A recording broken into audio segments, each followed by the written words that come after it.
We're at 7:30. All right. Hi, this is James O'Keefe for the Massachusetts Pirate Party, and I'm joined by our by Joe, Malt, and Steve. How are you all, gentlemen? Fantastic. I feel better than James Brown. Ooh, ooh, ooh. My chin is bare. So we got some pretty good stuff. You actually have my face, but I'm far enough away from the camera that you can't see how disorganized it is.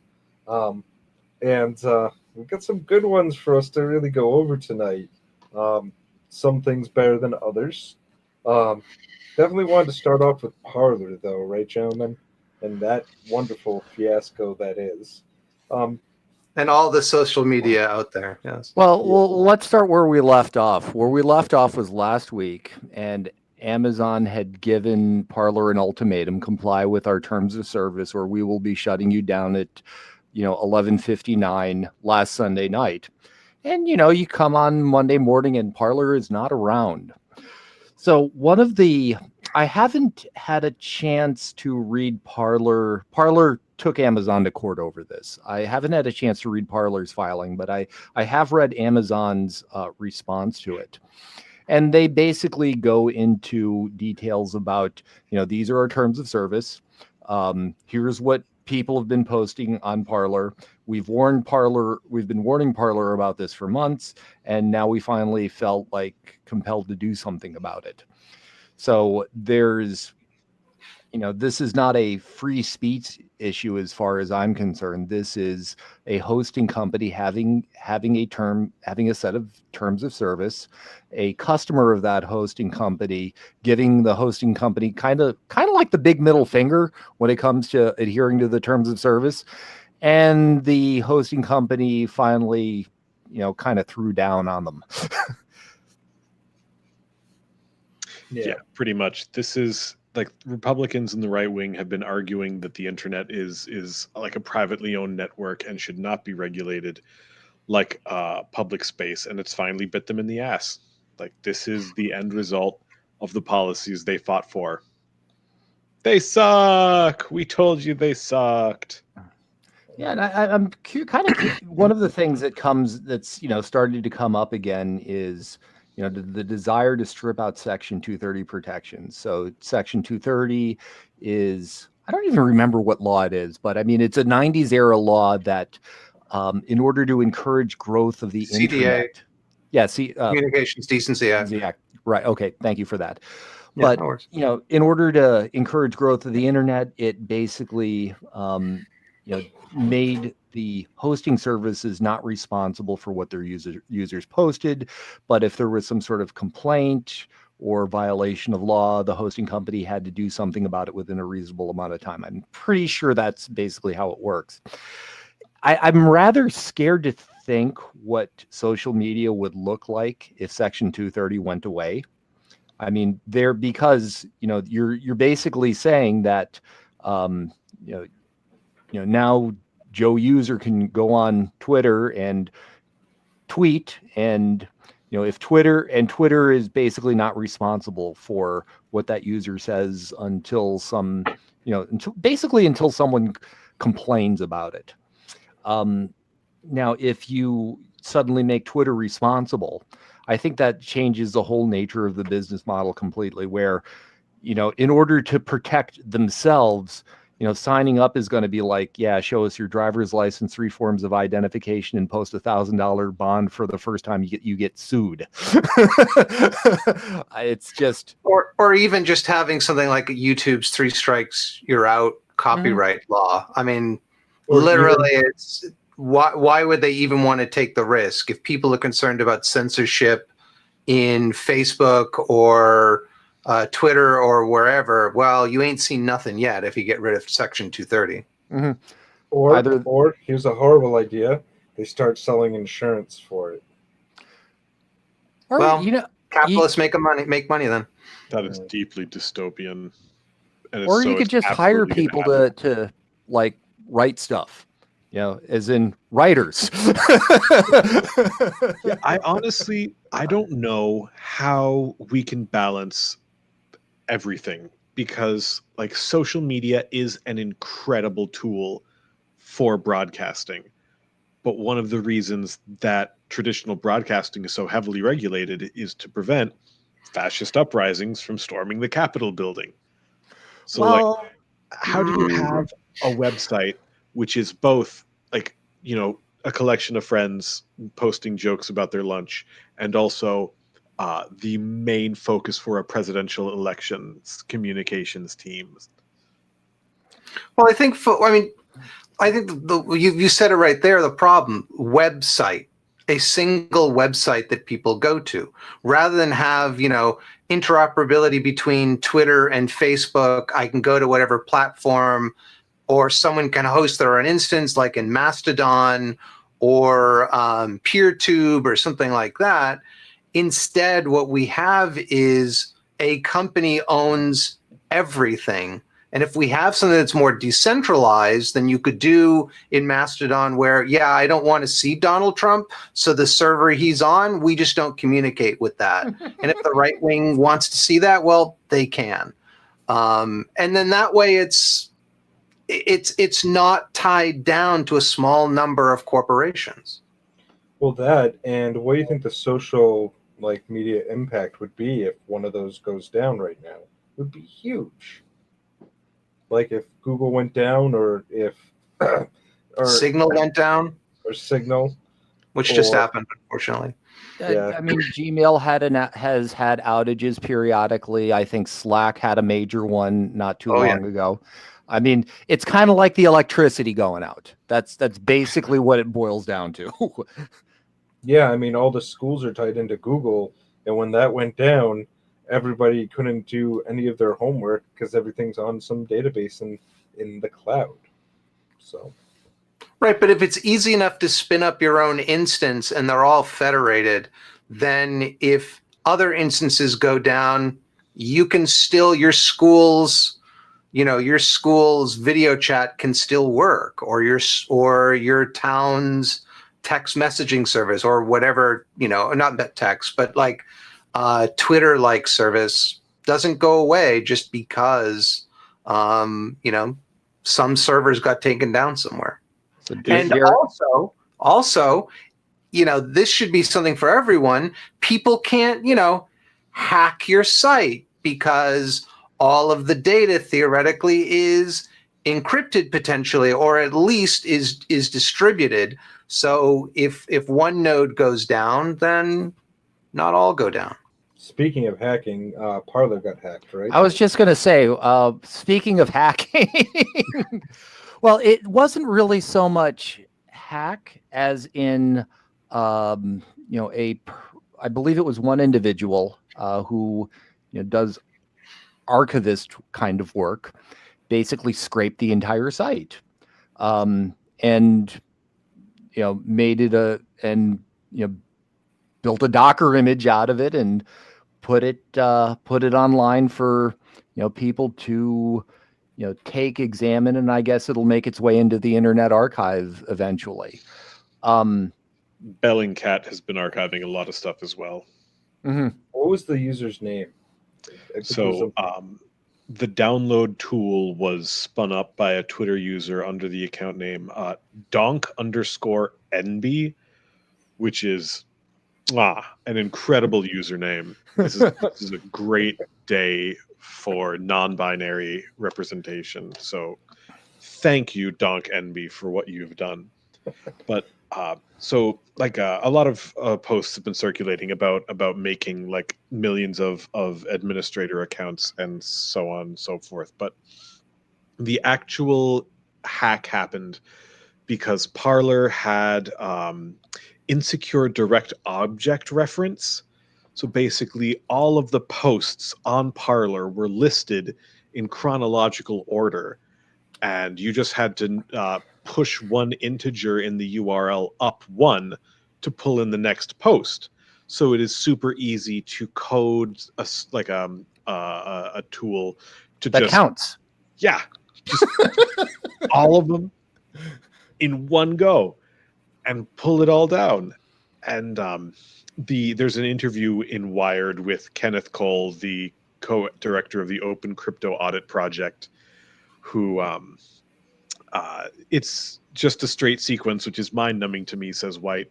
This is like computer science 101 bad homework, the kind of stuff you would do when you're first learning how code works.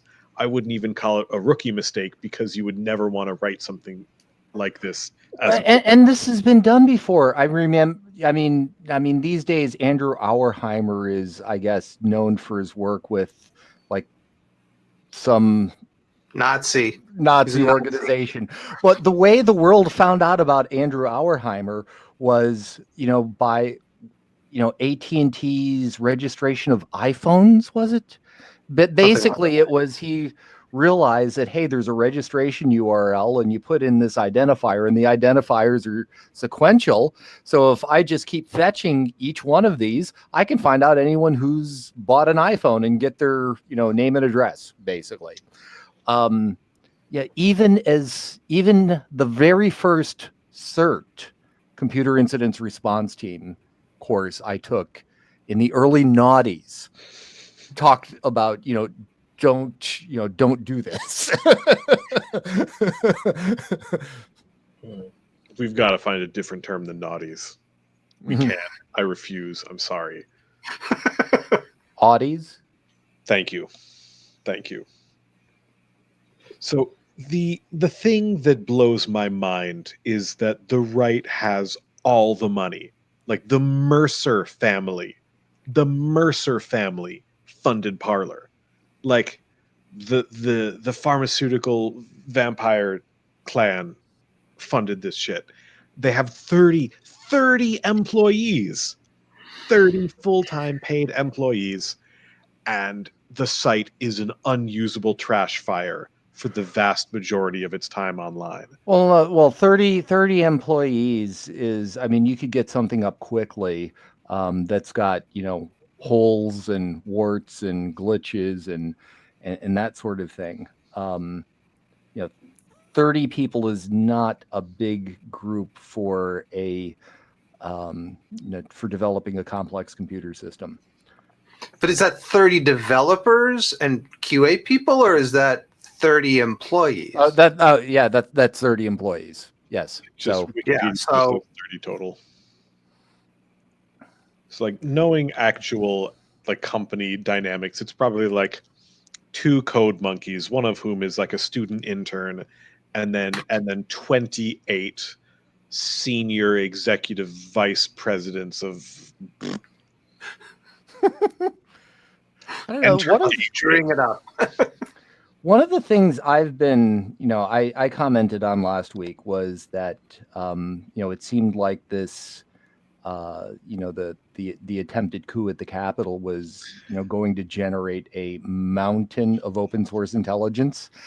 So one of the things I've been amusing myself with over the last week is reading some of the court filings and the evidence produced, by agents, in order to make a case from someone. And I think there is a legitimate mountain of open source intelligence being used where, person gets interviewed on television, then, you see a photo from social media that puts the person in the rotunda.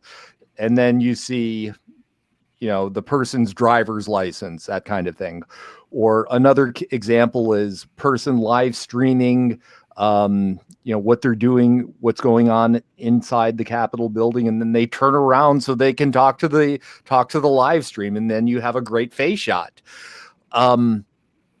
It's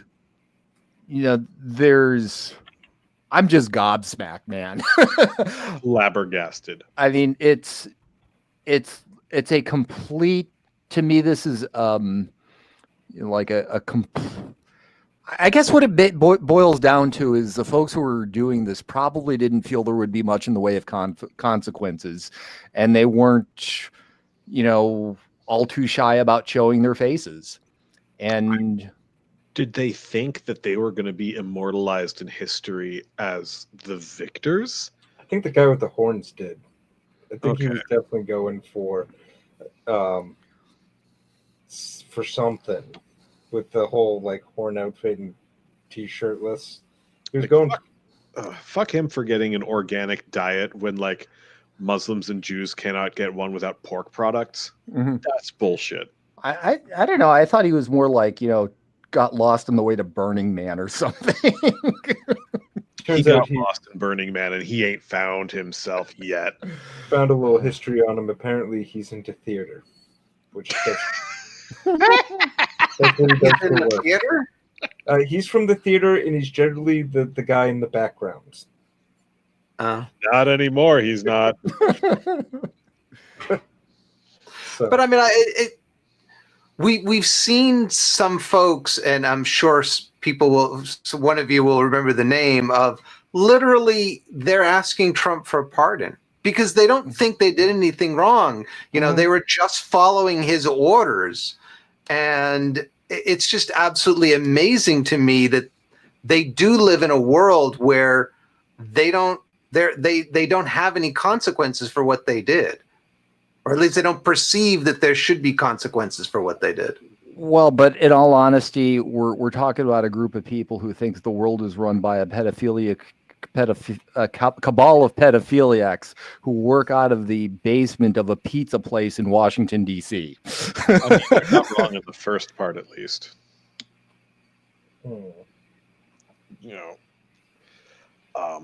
Like Epstein Island happened, even if it didn't happen just so they could harvest the adrenochrome out of their blood. Mm-hmm. I mean, he definitely didn't kill himself, but But what do I know? I'm just some random guy It's from going to the- be an interesting thing to watch over the next couple of weeks. So going back to Parler real quick. So Bumble apparently used to allow you to match based on political affiliation until a bunch of women Oh, this is awesome. started catfishing dudes and like asking them for photos from their time in the Capitol and then sent them to the FBI. Like, I mean, that's as good as the family members were. One of the things that I has been kind of a thing is people turning in members of their own family who had just gone cuckoo. And I think the best one was a girl from Massachusetts who saw a picture of her mom with a bloody nose and just tweets at her, "Hey mom, this you?" And it was very, she, it's like you mom were complaining about when I went to Black Lives Matter protests, what example are you setting? and she started that shit. Like she tried stealing the hat from that other woman. Ugh. Was that the police officer who clocked her? Maybe either way. Mm-hmm. Yeah. Well, that being said, so is Parler still down? Is it gone? Is it done? It's gone. The CEO has said that they do not have sufficient cash reserves to return to operation. So it's done like Trump's Twitter account. Oh wait, so evolution here, and I'm just seeing this for the first time. So for a while, Parler just lost, all was completely gone. So a couple of days after that, it appeared with the default, I forget which Linux installation, but Apache homepage where it just says it works. So now I type parler.com into a web browser and I get a little message. It says, "Hello world, is this thing on?" Now technical difficulties. Now seems like the right time to remind you all, both lovers and haters, why we started this platform. I'm curious how they made money. They didn't. I think that was the point. Yeah, there was no advertising. It was all funds from investors. Yeah, Rebecca Mercer paid them. I see. Okay. So are we going to have any white nationalists going to spin up their own hosting companies to let all these people go find a place? Gab has been super active on Twitter sharing QAnon memes. Oh, joy. Mm-hmm. And there's also 8kun. which was formerly 8chan, also known as the place where you went if you were bad enough to get kicked off 4chan. Also known as the place that's got an office in Scotland with 2 Russian employees. Being kicked off of 4chan is an accomplishment in its own right. Just saying. 4chan, you can get away with a lot on 4chan. You know. I got banned from 4chan. I'm sure it was epic. That was a photo of my ass. I don't know. There's maybe we should just bring back Usenet. Remember Usenet? I used yeah. Yeah, alt dot right dot. What about CompuServe? Oh God, I think that's long gone. Didn't they get bought by AOL, and then AOL got bought by Time Warner, or bought Time Warner? Well, they're part of Verizon now, I think. I mean, unfortunately, my parents still use AOL. I don't even know how it still exists, like at all. At all. I think for a while they were surviving entirely on like dial-up accounts that people forgot they had. They get like advertisement still money from the people that do like that watched my parents open up their AOL and just like ad. And it's like, why are you on that platform? It's just an email exchange service, not even a good one. But it is what it is. Speaking of technical accomplishments, Steve, Facebook. Oh yeah, once upon a time I tried to get a Facebook account, and it was failure in something like 42 steps, where you sign up and then you've got to give your name and your email address, and then they email you a verification link, and you click on the verification link, and then they want you to provide a mobile number, and they text you a code, and you put in the code, and then you get to a page where they want you to what do they want you to do? They wanted me to upload a headshot, and at this point I'm just like, screw this, man, I'm giving you a cat. So I uploaded a picture of a cat. They said, we're going to review your request for an account. And then 2 days later, it's like, your account has been terminated. So I went through this whole, so it's like the first time, okay, well, we'll try it with a different email address and the same phone number, and then put an actual picture in, and they blocked me. And then I tried with a different email and a different phone number and another real picture, and they blocked me. And then I waited a couple months and tried again, and they somehow let me in.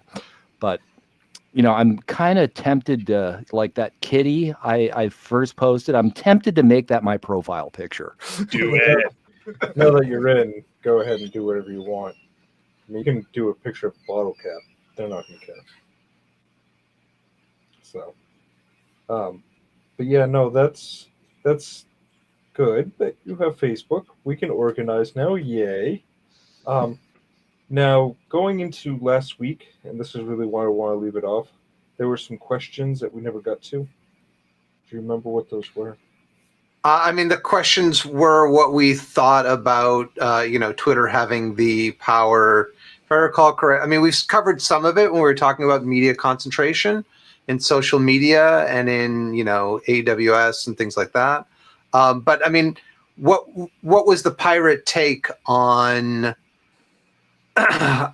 Twitter being able to permanently suspend Trump, and Parler being deep sixed? And, I think we've kind of covered that. Yeah, I mean, we covered Trump specifically, but that's a terms of service thing, Yeah, exactly. Like with, in the case of Trump specifically, I think the reason he wasn't terminated long before is because he was president and they were giving deference to a public figure, which is just to say is, the rules don't apply equally to everyone. Yep. But, that's one of the, it's kind of like all of those. It's kind of like those folks who, companies that made games that ran on Facebook's platform, right? Where this was all well and good, you monetize well until you pissed Facebook off, and then that was the end of it.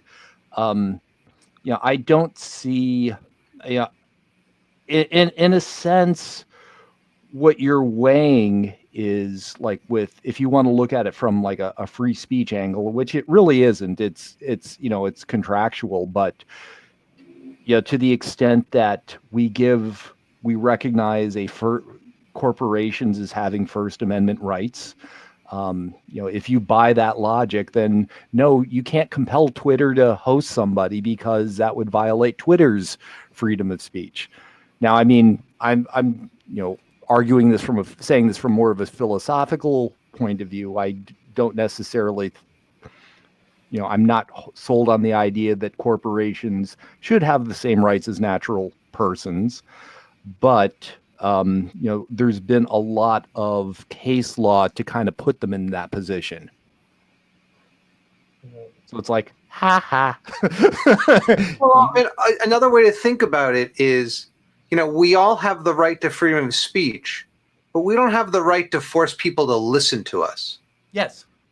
Right? I mean, Trump had many avenues. He could do press conferences every single day if he wanted to. He can do press conferences after. He has plenty of avenues to get to express his viewpoint. But that doesn't mean the rest of us have to listen to him. Or one way I like to think of it is freedom is the ability to do what you do and then to take the consequences of what you've done. I think one of the reasons that Twitter is what it is because these open source alternatives are not user friendly at all. Like every time I have tried spinning up open source software, it has presumed that I am an expert power user who wants to fiddle with every single setting. And that is horse pucky. I'm looking at you, Twine, too, and your different coding environments like Harlow and SugarCube. It's way too fiddly. People want to click one button and never have to remember a password. And Trump seized that and made himself as available as possible in a way that he wouldn't have if he was going for like traditional press conferences. People have to go out of their way to look for those. But people are already on Twitter. So if you just put your shit on Twitter where people already are, that does a lot of the work of attention getting for you. And that's something that we have to reckon with if we're going to run open source alternatives. To be fair, he was riding on Obama's coattails because Obama's the one who made it a big, much more interesting platform. If it was not for Obama, Trump would not have had as much success doing what he did. I think 100% because Obama's the one who popularized it. Obama as a presidential platform. If he wasn't on Twitter, Trump wouldn't have had. I don't think he would have had as big of an impact. And that's just looking at it from my point of view. But with him being able to communicate to the nation quickly and directly using Twitter, that's really what brought my attention to Twitter, as well as probably a lot of the older crowd to it. So one open source project I'll make a plug for is it's very easy. You just download a client.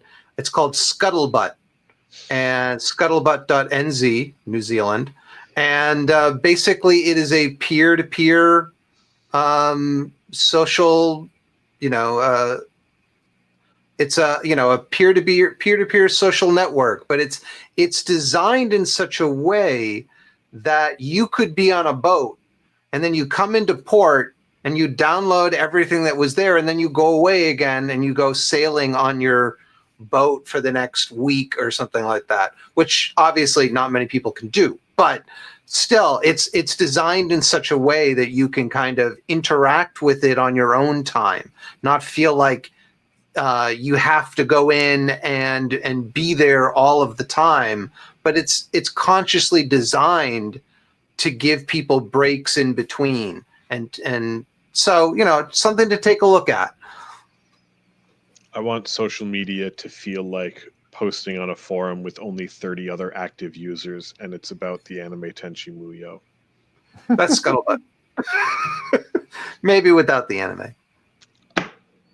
Oh, I mean, there's anime there. I'm just like, that was like very specific. Use your wormhole. Thank you.